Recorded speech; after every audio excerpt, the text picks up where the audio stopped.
Well, hello everyone, and welcome again to the Sales Intel and StartingPoint webinar, Selling to Your Install Base, How Customer Experience Really Helps. And with us today, we have the wonderful Chelsea Madden, our VP of Success at SalesIntel. She has so much experience and care when it comes to, I know that our clients and how she speaks about them and wanting to hear their success. I'm really excited to get your thoughts on what we're going to be talking about today, Chelsea. So thank you for joining us. And we also have Ray McKenzie from StartingPoint, the CEO, man in charge, making all the decisions over there. You have more than 20 years of experience as a senior executive, right? Yeah, long tenured career, leading a lot of service organizations, operational organizations, technology organizations. Yeah, just before this, as we kind of started and get acquainted, working for private and publicly traded companies, a lot of early stage companies as well, and then now obviously leading our efforts at Starting Point. Awesome. Well, thank you also for joining us. Oh, and I'm Ariana Shannon, by the way, the Director of Marketing here at SalesIntel, and I'll be your moderator. Just wasn't enough to be put on the slide there. These are our subject matter experts. So today we're going to be going over these three main areas of how to mine the gold that's in your CRM. We all know it's a wealth of data, but how do you actually turn that into actionable insights? And then how to leverage customer experience, feedback, all of the signals that you're getting from them to increase your revenue. And then also ways to effectively then take all of this information and then target your customer base. So with that, let's go ahead and get started. So first one that we're going to go with is leveraging your CRM and turning your CRM data into gold. Ray, why don't you take a first stab at this one for us? Yeah, I think any system that you're having, it can be extremely useful for an organization if you take care of the data that you have. You know, a system is only as good as the data you present and you have some process and procedures around it. If you have a great system and you have great data, there's a lot of information you can leverage there to kind of turn the power on and really go to your customers and find out a lot of different things, but primarily you're able to kind of sell directly into them, you know, so you know more about them.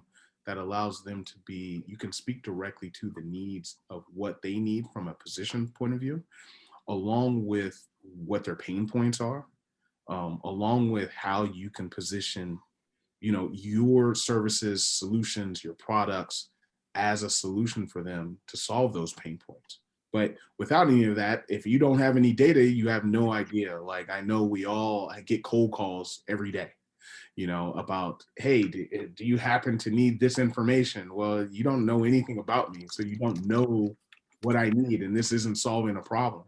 But if you have that information in your CRM, you can speak directly to somebody's pain and understanding what they need. And that's pretty much half the journey at that point.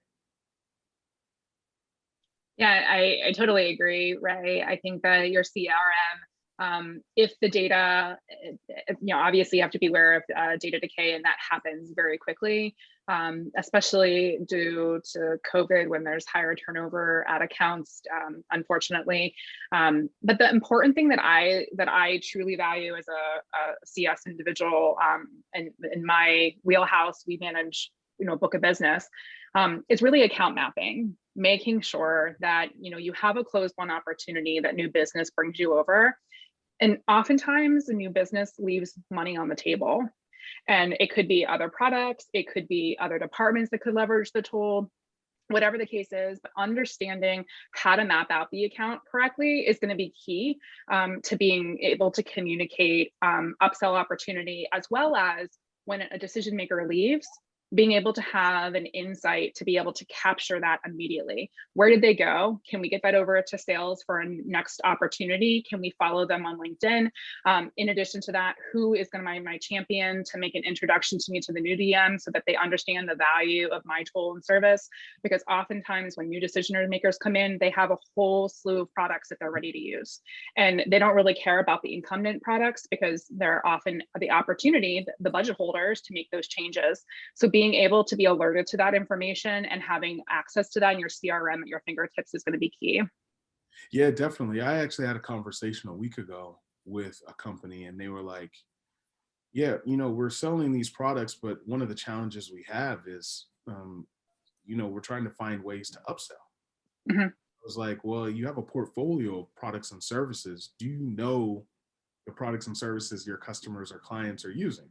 mhm, And then if you know what you're using and you have a portfolio of products and services, is there any sort of bundling of services that you can possibly offer, an intelligent offering? Is there any sort of insight that you have there? And so that account mapping and that product mapping is really important. Like, hey, this person is utilizing this feature. They have this type of company and this type of client. And maybe they can possibly use this other add-on feature or this mhm. other module that we have or this other product.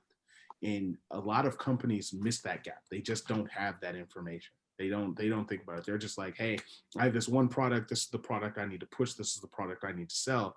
Whereas if you really have a strategic view on it, you can say, first thing I'm going to sell them is product A. And that Mhm. help them solve their immediate challenge. And then we know from experience, product B is going Yeah. to be right next down the line, because as they grow, as they go from 50 to 500 to 5,000 people, we know our product and service can help solve that problem.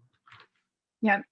And to your point, oftentimes these customers have made multiple different purchases from different vendors that have different contract life cycles. So there's opportunity for displacement along the way if you have the right signals, right? Knowing that they use a tool like yours or in your product suite, as well as indications that there are buying trends associated with them displacing that technology today. Yeah, definitely. I think, from a customer success perspective, obviously the relationship is kind of gold at that moment. Hmm. It's the key. Hmm. But if you always have that pulse as to where your client or customer is going, then you are the first person they're going to call when they need a solution. They're going to say, Hmm. hey, we already have this contract with you. We love your product. We love your service. Do you have anything that helps us solve this? And if you have Correct. that, and you could answer the phone and you can say, yeah, we actually do, or at least be a resource for a solution, that keeps you at the forefront of their mind. No, this is Absolutely. awesome. I'm going to go ahead and jump to the next slide because this is what you guys have been talking about. The where do you start? And Ray, like you said, you start by understanding your customers. Where are they? Um, and Chelsea, I'd love to get your thoughts on this because I know from sitting in meetings with you how important tracking is. So can you speak to this one for us?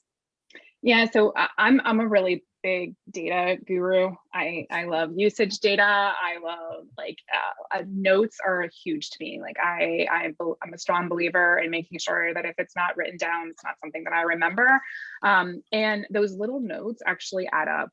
Ray, one of the things that you were saying is about your consultative approach, like making the relationship with your customer super sticky, so that if they need something, they come to you.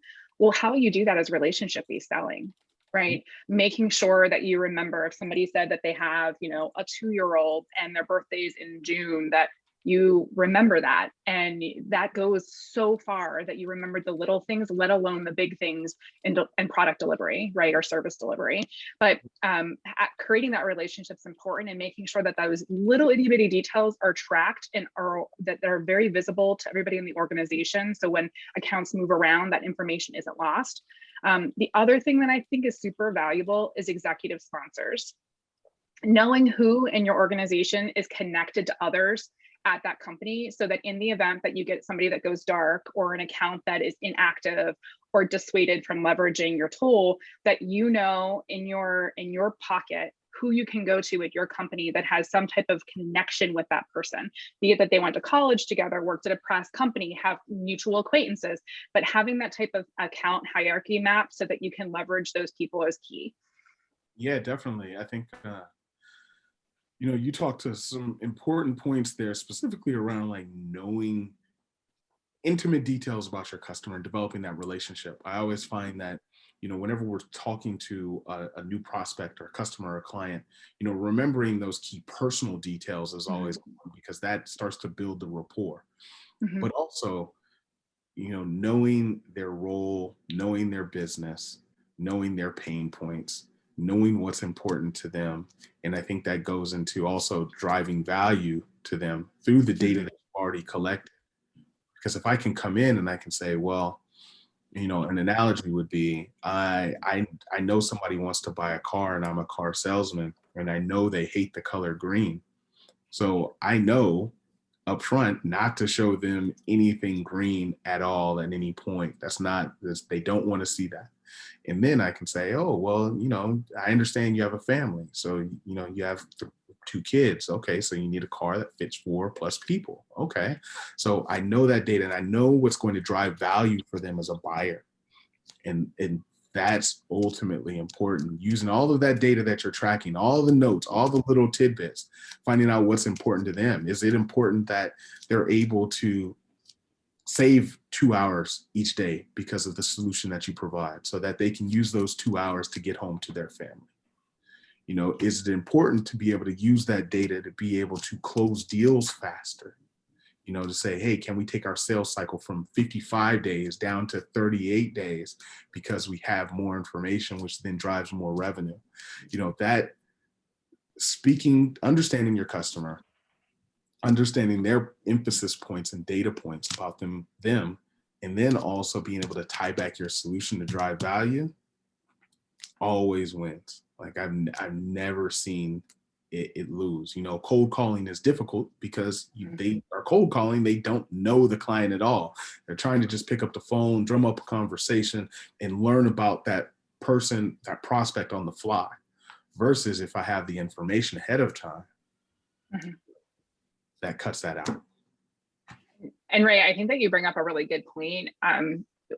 Being a sales leader for a period of time in my career and then transitioning to CS, oftentimes when you have new hires, they don't understand the relevance to discovery questions or kickoff questions or EBR questions, and they ask to check the box, but not really do the understanding for how to leverage the data along the process, the life cycle, right? And why the question is so key and valuable for your organization to actually have.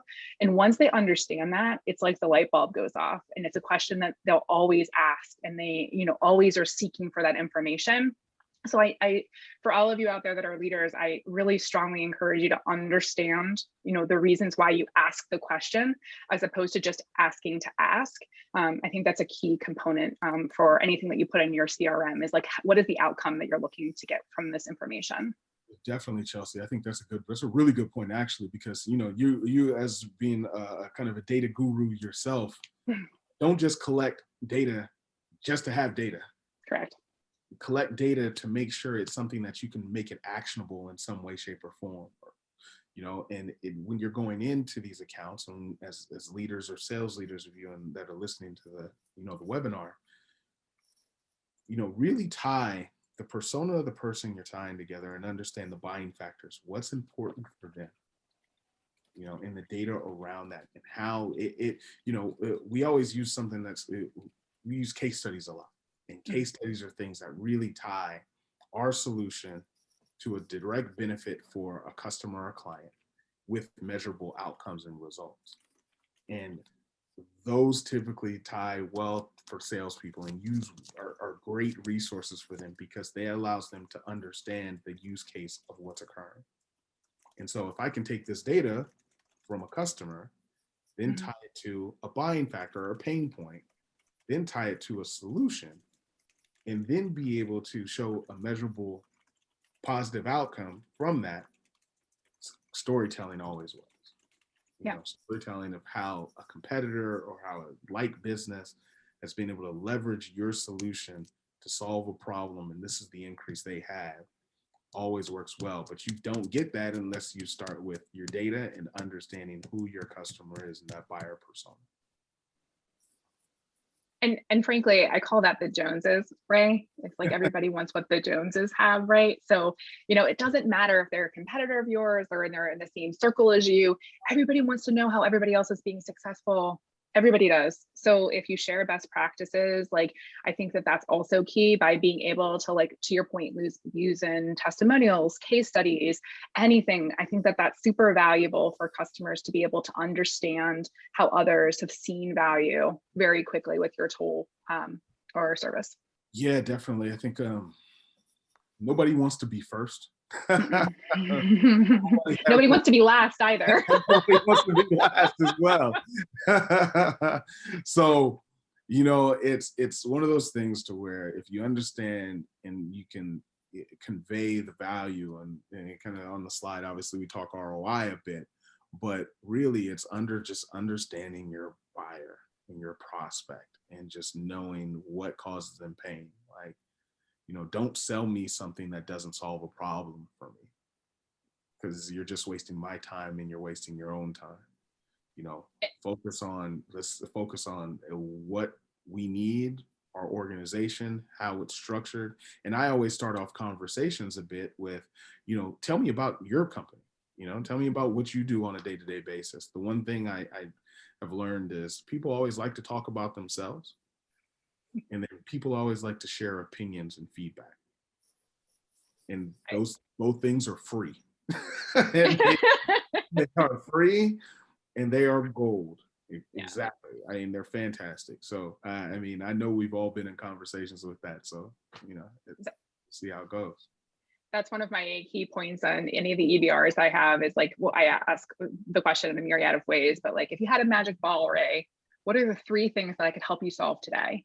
Yeah. And I always ask that because just because they bought, you know, 6 months ago and they had a specific pain point with the account executive that sold it does not mean that that is the same pain point 6 months in the future, because organizations change. They're constantly dynamic. New decision makers come in, they're hiring, their product line is changing. If you don't stay abreast of their current pain point, you are going to be basically moved away because you're not on par with the times. Yeah, definitely. I think like you kind of to the slide itself is interactions, you know, and just keeping with your clients. And I think that goes back to your statement about relationship-based selling. Developing that rapport, developing that relationship, always being top of mind, you know, being just a good resource overall. Maybe you're not always selling your solution. Maybe sometimes you know somebody else within your network that can provide some sort of value. You know, those conversations to where maybe you don't have to call your client, you don't have to call your customer 2 times, 3 times a week, every week to keep pulse on them. It's mainly, hey, I'm just checking in with you. How's everything going? Is there anything I can help you out with? You know, how's your family doing? You know, are you going to continue to be remote, or are you going to going back into the office? You know, just developing that relationship. And then, like I said, once they need something, they're going to call you and they're going to say, hey, I was just thinking about you the other day. That's like the best response you can get when you call somebody out the blue is, oh, I was just thinking about you the other day. And, you know, 99% of the time is something that's good. Because if it's something bad, they're not really going to tell you. So I don't know. Some of the more blunt people, Ray, they just be like, hey, let me tell you what's up. I'm sure both of you have had those conversations of like, what is going on here? But anyways, for the sake of time, I'll go ahead and move you guys along of and we've talked about a lot of this already, but just a very quick rundown of best practices for taking all of the stuff that you're talking about and then actually actively communicating with and marketing to your client base, whether that's for upsells, whether that's creating those relationships, and pass it back to you guys. Yeah, it's I mean, tracking their activity. I think there's this has expanded a lot over the last 20 years, you know, whereas it was just, hey, we're now finding out how many times we call them or they send us service inquiries or things like that. Now it's also how they're actually utilizing your product too. So it's also product usage and user engagement and customer engagement. But then it's also, are you reading marketing material? Are you reading the newsletters? Are you visiting the webinars? Are you kind of actively engaged with what we're doing? You want to find out all that information. All that information is key, as well as, and I go back to this a lot with a lot of companies that I talk to, is knowing what features people use within your product. You know, there's a lot of products that people have, and they use maybe 10 to 15% of the product. And that's key information that goes back into your usage for that customer or that client. It's extremely important because you don't want to call them if they don't use a note-taking feature. You don't want to call them and say, hey, we just released an update to our note-taking feature. And hey, whenever you write congrats, it shoots off confetti and all this stuff to it. They're going to be like, we don't use that. We don't care. You're wasting my time. And so I think it's important to understand all of their activity, touch points in the business, how you're talking to them, what they're using in terms of your product, how they're engaging with your marketing material. All of that stuff is ultimately key to the experience. Yeah, I am a big believer in value added content. And, I'm not, especially when it comes to emails, I'm not the believer of like the check-in email, right? I always want to make sure that I'm doing with the one step above of providing additional value based off of, to your point, Ray, I'm a huge data guru in terms of usage data. So like when I look at an account, before I even pick up the phone or send them an email, I understand their usage to then be able to provide them opportunities for growth, right? From best practices that other customers have experienced. And I use that testimonial component, right? So that it drives engagement. And then it also shows them that I'm taking a second to understand their business, even though they haven't talked to me. I'm taking a second to understand their business and how they're utilizing my product to best engage with them.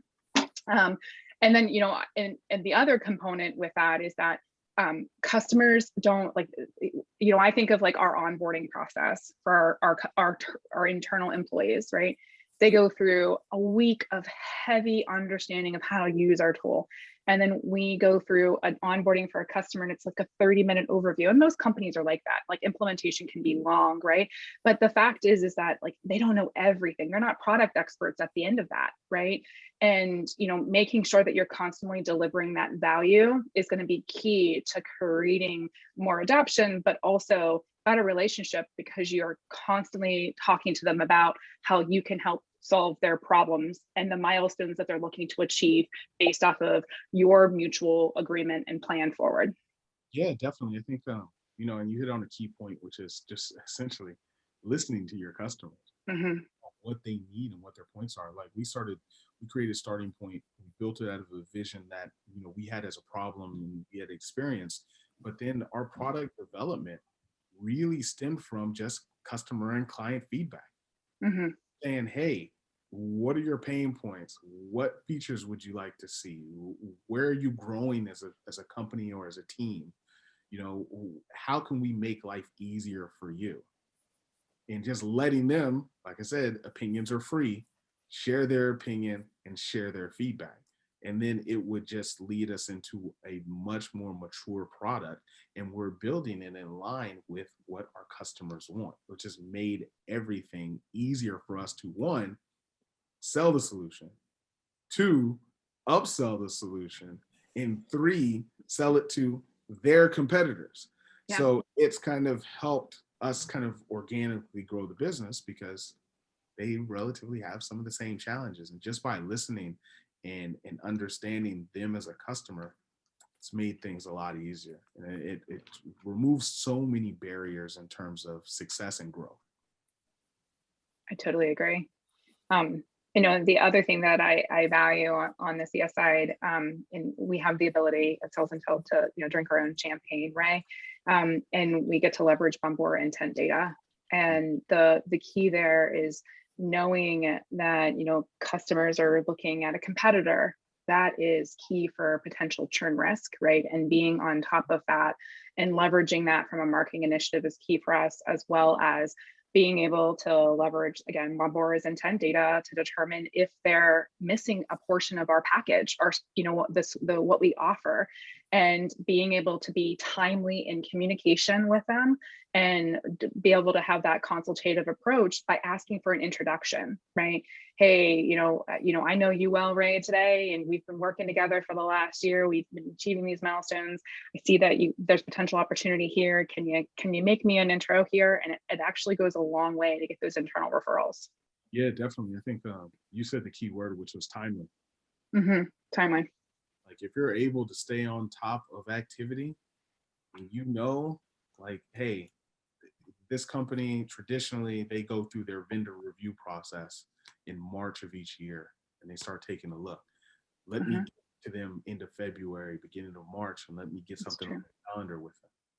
You know, like having a pain point is one thing, but then when you're selling, when you're talking to your client base, it's all about timing too. Like they'll say, hey, you know, I almost every salesperson has had this challenge, which is they're like, hey, you know, I know, you know, you typically have this problem during this season or this area of time. Are you open to discussing, you know, a solution? And they'll come back and say, well, it's on our list. We're going to tackle it Q3 of this year. And then you've got to jot the note in the CRM to reach back out to them in end of Q2, beginning of Q3, get something on the calendar. But timing is ultimately important, especially when you want to try to offer services or sell a new service into a business. Because either it's an urgent call or urgent need, or it's something that they're planning for the future. And so, you know, keep all of your information updated, like you said, to keep Chelsea happy. And then also make sure tracking all of the activity that's happening in the business and through your interactions with your customers to make sure you are driving value for everyone. Awesome. Thank you so much, Ray. A lot of great elements that you guys have been hitting on. We'll go ahead and give the chat a moment to, of course, chat in with any questions or any elements that you have. Just pop them into the Q&A or the chat and we'll get to them. I'm going to take a side note because I'm the marketing person. You guys are at the bottom of the funnel. I'm spending all of my time at the top of it.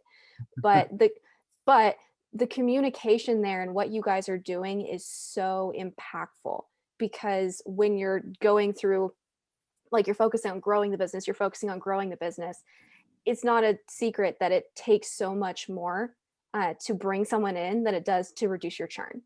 So by having clients that are happy, having like all of this tracking information to keep them and keep that sales cycle going on the success side, that all that information that you're gathering, if you're not already communicating it with your marketing teams, please do so. It's very helpful information because it pops back up and informs your ideal customer profile and who you're targeting, because then you're actively working with your success team to bring in accounts that are going to be happy customers. So then you make your success team happy, you make your top of the funnel happy. Again, data and communication. It always comes back to data and communication. Yeah, definitely. I think, you know, from just the top of the funnel perspective, you know, I think value-added selling, Chelsea mentioned that, which is important.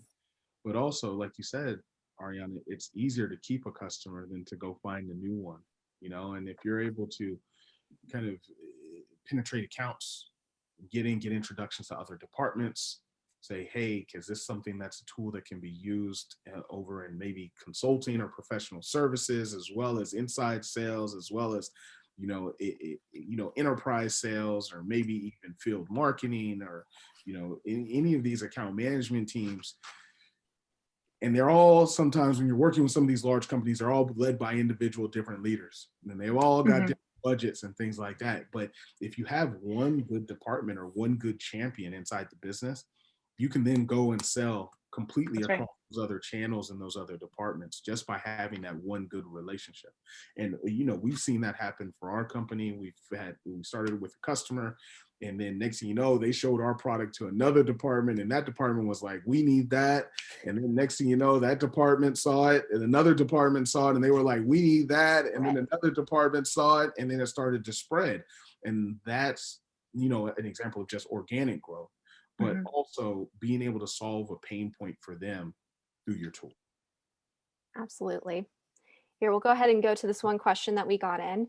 What customer metrics should you track, and what's the best way to do that? I mean, I'm a believer in NPS. I think, and not for the typical way that CS leaders look at NPS. I look at NPS as an open door. If somebody is willing to respond to a survey with a positive or a negative response, that is money for me, right? Understanding they want to talk to me, right? That is why they completed that. So NPS is something that I track at the customer, but I don't hold that as a KPI metric for my team. So just to kind of overly communicate that. I'm a big believer in, we have a SaaS product, so many of you might not have that, but daily usage, understanding how, if an account is a daily user or not, license utilization, so that I have an understanding for upsells and cross-sell opportunity, looking at it from that perspective. But then for KPI metrics for my team, I look at trainings. In my experience, if a customer's gone through 4+ trainings on a year, that they're more likely to renew than if they attend one. So looking at trainings, looking at EBRs, that my team is constantly making sure that they, to Ray's point, are asking the hard questions. What are your pain points? Have they evolved? Are we tracking towards a renewal? And asking, more on the consultative approach of making sure that we're covering all of the required components. So just driving engagement there. Yeah, on our side, I think we focused a lot on product usage and user engagement with products. We focus from a UI UX point of view. Does it make sense where buttons are placed? We have a SaaS platform as well, and also logins, activities, kind of interaction for their workflow and how they're managing that inside the business. Really just overall engagement for teams. That's ultimately important through our product. And then from a services perspective, we're always wanting to know about how many questions they have, how many inquiries they submit from a support perspective, if they've got to ask the same question multiple times, if the customer is able to resolve the question themselves, which is also it's always helpful, which is they didn't need help, and we've had that happen a couple of times. And just understanding how they're using, how engaged they are with us, how many questions, how many inquiries, if they're saying, hey, let's get feedback. I mean, we're very early in our company journey, but we're having a lot of direct conversations with our customers and clients. So it's, once a month we're on the phone with them saying, hey, let's take 30 minutes, give us a debrief of how you're using our product, so that we make sure we have an understanding as to how they use it, so that when we match it up with data, we understand that data appropriately. And so that's helped us quite a bit in terms of our product journey. But yeah, from a service perspective, tickets, response times, how quickly we're able to kind of provide great service to them. We use NPS, very similar to Chelsea's method with this. We use it more for a kind of bar of engagement, which just says, hey, they care enough to respond to the survey. So let's reach out to them and let's say thank you. And then, hey, can you share more information? And then if there's some sort of dissatisfaction, obviously, with the product, or they've run into challenges, it's quick for us to hop on and say, hey, let's walk you through the product. Let's kind of answer your questions live. Let's get a sales engineer in place and let's move things forward. So, we're really looking at SaaS has made it easier. I think in the days of a lot of on-premise software, we couldn't see that. But now we can. Awesome. All right. Well, I think that was the question that came in. So thank you both again for joining us today. Put your info up on the screen real quickly. And again, just thank you for your insights and all of your advice. And if you guys that are still here have any questions, feel free to put those on LinkedIn. You can also reach out directly to us. So thank you all for joining. Chelsea, Ray, thank you again, and have a wonderful day. Definitely. Thank you.